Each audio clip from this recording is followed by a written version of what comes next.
सकीना को तमाचे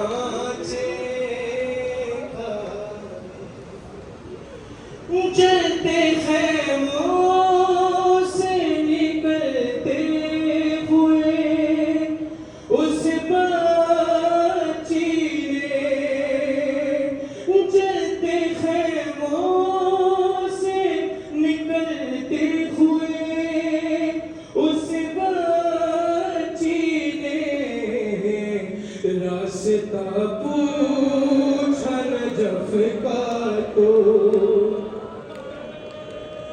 रास्ता पूछा नजफ का तो तमाचे खाए।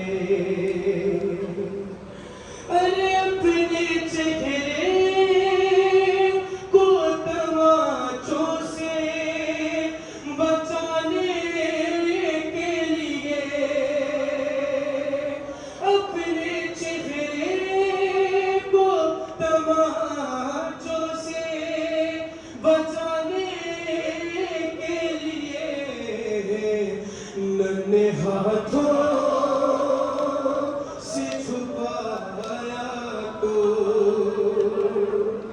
तमाचे खाए।